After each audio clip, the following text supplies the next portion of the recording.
एक हमारा क्वेश्चन है जिसमें फंक्शन दिया है और हमको ये चेक करना है कि x बराबर पाई पर ये कॉन्टिन्यूअस है और x बराबर पाई पर इसकी लिमिटिंग वैल्यू फाइंड करनी है। ठीक है, तो इसके लिए हम लोग सबसे पहले क्या करेंगे, x इक्वल टू पाई के रिस्पेक्ट में LHL और RHL निकालेंगे। तो at x is equal to pi LHL means left hand limit. इसके लिए हम करते क्या है, इसके लिए हम लिमिट जिस पॉइंट पर हमको इसकी कॉन्टिन्यूटी चेक करनी होती है उसके लेफ्ट के पॉइंट्स की वैल्यू, जो नेबरिंग पॉइंट्स हैं उनकी वैल्यू हमारे LHL में काउंट होगी। तो यहाँ पर क्या हो जाएगा, पाई पर चेक करना है तो पाई के लेफ्ट में नेबरिंग पॉइंट्स क्या होंगे, पाई के ऊपर थोड़ा सा छोटा सा पाई के लेफ्ट, ये हमारा fx।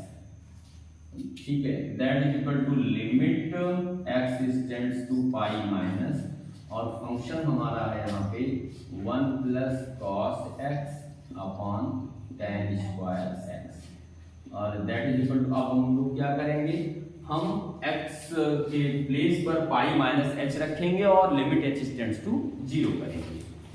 तो limit h tends to 0 1 plus cos x के जगह क्या रखेंगे बच्चों, pi minus h upon tan square pi minus h। That is equal to limit, आपको पता है कि cos pi minus theta, cos pi minus theta क्या होता है, माइनस कॉस थीटा होता है। ठीक है, तो यहाँ पर हमारा क्या आ जाएगा, ये आ जाएगा हमारा माइनस कॉस एच हो जाएगा अपॉन tan पाई माइनस थीटा भी माइनस tan थीटा होता है, लेकिन क्योंकि इसका स्क्वायर है तो माइनस का स्क्वायर प्लस हो जाता है। तो नीचे क्या आ जाएगा, नीचे आ जाएगा आपका tan स्क्वायर एच। ठीक है बच्चों, अब हम लोग इसको जो है सिंप्लीफाई करेंगे। अब हम अगर इसको देखें तो 0/0 फॉर्म हो रहा है, 0/0, क्योंकि अगर हम x की वैल्यू 0 रखें तो 1 - 1 दैट इक्वल टू 0 और tan 0 की वैल्यू 0 होती है, 0/0 फॉर्म होता है। ठीक है, तो शॉर्ट ट्रिक में इसको सॉल्व तो हम एक एल हॉस्पिटल रूल के द्वारा कर सकते हैं, लेकिन क्योंकि वो हायर क्लासेज में यूज किया जाता है इसलिए हम इसको उस मेथड से नहीं सॉल्व करेंगे, इसी को और ज़्यादा सिंप्लीफाई करेंगे। तो सबसे पहले बच्चों हम लोग क्या करेंगे, कॉस के बहुत सारे फार्मूले हैं तो उनमें से एक ऐसा फार्मूला यहाँ पर करेंगे जिससे हमारा 1 कैंसिल हो जाए, जिससे हमारा 1 क्या हो, कैंसिल हो जाए। तो वही फार्मूला हम करेंगे। तो यहाँ पर ये हमारा हो जाएगा LHL limit h tends to 0 1 minus, अब cos h का फार्मूला जो साइन के टर्म में है उसी से हमारा 1 कैंसिल होगा। यहाँ पर क्या आ जाएगा, 1 प्लस 2 साइन स्क्वायर, एंगल जो होता है उसका हाफ हो जाता है तो h/2 हो जाएगा अपॉन आपका यहाँ पर है tan square h। tan square h को हम sine square h upon cos square h भी लिख सकते हैं।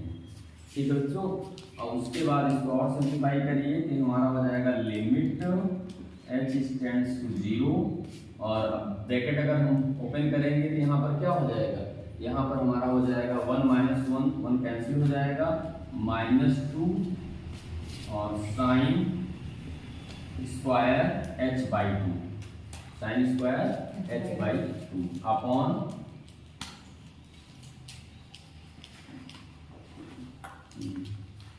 यहाँ, सॉरी यहाँ माइनस होता है, यहाँ माइनस होता है तो माइनस होगा तो ब्रैकेट खुलेगा तो क्या होता है 1 - 2 साइन स्क्वायर h/2 ना, एक फार्मूला होता है।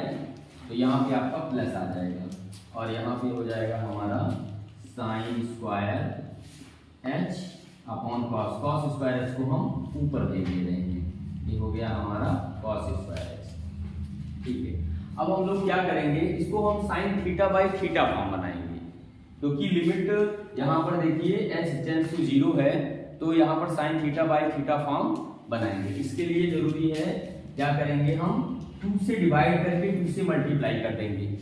ठीक है, तो यहाँ पे हमारा क्या हो जाएगा, और यहाँ ध्यान दीजिएगा, और यहाँ पर हम न्यूमरेटर और डिनोमिनेटर दोनों को हम h² से डिवाइड कर देंगे। न्यूमरेटर और डिनोमिनेटर दोनों को किससे डिवाइड कर देंगे, एच स्क्वायर से। तो हमारा ये क्वेश्चन क्या बन जाएगा, हमारा बन जाएगा 1/2 लिमिट, अब अगर 2 से मल्टीप्लाई करेंगे तो यहाँ पर 4 हो जाएगा और साइन स्क्वायर h/2 और अपॉन में h का स्क्वायर, अपॉन में h का स्क्वायर, क्योंकि न्यूमरेटर हमारा यही है और डिनोमिनेटर में हमारा ये हो गया साइन स्क्वायर h और यहाँ भी हम क्या करेंगे, h स्क्वायर से इसको डिवाइड कर देंगे। ठीक है बच्चों, और इनटू हम यहाँ ले लेंगे क्या, cos square h, cos square h ले लेंगे। ठीक है, अब हम लोग क्या करेंगे, अब हम लोग इसको मैनेज कर लेंगे। कहने का मतलब यहाँ h/2 है तो यहाँ पर भी इसको हम h/2 का होल स्क्वायर कर सकते हैं, क्योंकि 4 क्या है, 2 का स्क्वायर होता है, 4 क्या है, 2 का स्क्वायर होता है। तो ये हमारा हो जाएगा लिमिट, इसको ऊपर वाले को हम क्या लिख सकते हैं, साइन h/2 अपॉन h/2, यहाँ पे आप ऐसे लिख सकते हो साइन h/2 अपॉन h/2, और इस पूरे का क्या हो गया, स्क्वायर हुआ, बोलो, क्योंकि ये स्क्वायर आपका होल स्क्वायर हो गया, यहाँ h स्क्वायर, ये 4 यहाँ मैंने हो गया, अपॉन में नीचे भी हम लोग इसको क्या लिख सकते हैं, इसको लिख सकते हैं साइन h अपॉन h का होल स्क्वायर। ठीक है, और इनटू हमारा क्या हो गया, cos स्क्वायर h हो गया। अब हम लोग लिमिट को क्या करेंगे, लिमिट को हम लोग ब्रेक कर देंगे, क्योंकि लिमिट आपको पता है, लिमिट हमारा क्या होता है, न्यूमरेटर डिनोमिनेटर पर या प्रोडक्ट पर डिस्ट्रीब्यूट हो जाता है।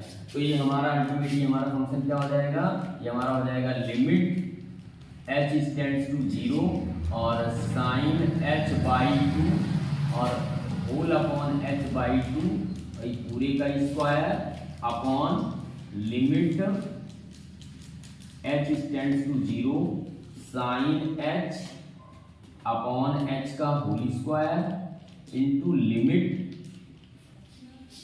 h टेंड्स टू 0 और cos स्क्वायर h। ठीक है बच्चों, अब हम लोग इसकी वैल्यू, अब ये sine theta by theta form बन गया, sine theta by theta form बन गया, limit theta h tends to 0 sine theta upon theta की वैल्यू 1 होती है, क्या होती है, 1, और 1 का स्क्वायर करेंगे तब भी रिजल्ट हमारा 1 आएगा। तो ये वाला एक्सप्रेशन 1 हो जाएगा, नीचे वाला भी 1 हो जाएगा, और cos 0 की वैल्यू क्या होती है, 1 होती है। अल्टीमेटली हमारा रिजल्ट क्या आएगा, 1/1 इंटू, हाँ सॉरी एक मिनट, यहाँ पर इसके आगे 1/2 आपका था पहले से, 1/2 यहाँ हुआ, 1/2 पहले से था, तो ये हमारा एक्सप्रेशन क्या बन जाएगा, ये बन जाएगा हमारा 1/2 इंटू 1/1 इंटू 1। ठीक है, और अल्टीमेट इसकी वैल्यू क्या आ जाएगी, 1/2। तो ये हमारा LHS की वैल्यू आ गई, 1/2 हमारे LHS की वैल्यू आ गई। ठीक है बच्चों, कहीं न कहीं ये थोड़ा सा कॉम्प्लेक्स, यहाँ फंक्शन थोड़ा सा कॉम्प्लेक्स है, इसलिए इसको सिंप्लीफाई करने में थोड़ा ज़्यादा स्टेप फॉलो किए गए हैं। तो यहाँ पर आप लोगों को क्या किया मैंने, यहाँ पर मैंने ये किया कि सबसे पहले cos का ऐसा फार्मूला यूज किया जिससे कि 1 कैंसिल हो गया आपका, और फिर हमने tan को साइन अपॉन कॉस के फॉर्म में ब्रेक कर लिया, और फिर चूंकि लिमिट थीटा टेंड्स टू 0 है तो sign theta by theta form बनाया, इसके लिए h स्क्वायर से मल्टीप्लाई किया है, h स्क्वायर मतलब न्यूमरेटर डिनोमिनेटर दोनों में h स्क्वायर से डिवाइड किया है। ठीक है, और यहाँ 2 से डिवाइड किया, 2 से मल्टीप्लाई किया, फिर दोनों को यहाँ पर मैनेज कर लिया, तो ऊपर भी sign theta by theta form बन गया, नीचे भी sign theta by theta form बन गया, और इनटू कॉस स्क्वायर। अब यहाँ पर मैंने लिमिट को ब्रेक कर दिया, तो यहाँ पर क्या आया 1/2, ऊपर वाला जो न्यूमरेटर था उसकी वैल्यू 1 होगी, डिनोमिनेटर की वैल्यू 1 होगी, क्योंकि sine theta by theta limit theta tends to 0 की वैल्यू 1 आती है, और यहाँ पर इसकी वैल्यू 1 होगी, अल्टीमेट इसकी वैल्यू क्या आ गई, हाफ आ गई। अब हम लोग क्या फाइंड करेंगे, अब हम लोग जो है RHS फाइंड करेंगे।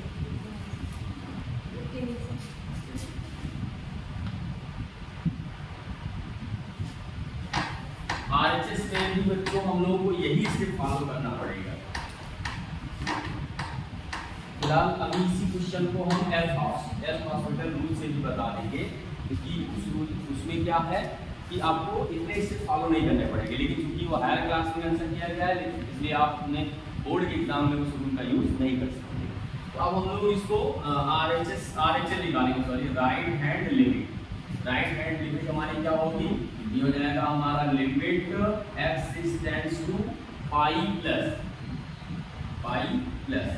fx that equal to limit x tends to pi plus और fx के प्लेस पे आ जाएगा 1 plus cos x upon tan square x।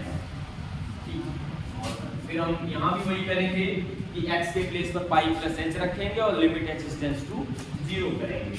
यहाँ हो जाएगा limit h tends to 0 1 plus cos pi plus h upon tan square pi plus h।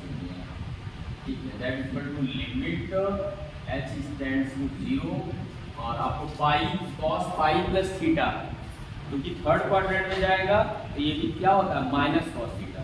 क्या होता है माइनस cos थीटा, यहाँ भी आ जाएगा आपका 1 माइनस cos x और नीचे पाई प्लस थीटा, तो थर्ड में जाता है तो tan तो पॉजिटिव होगा तो स्क्वायर पॉजिटिव हो जाएगा, यहाँ भी आ जाएगा tan स्क्वायर x।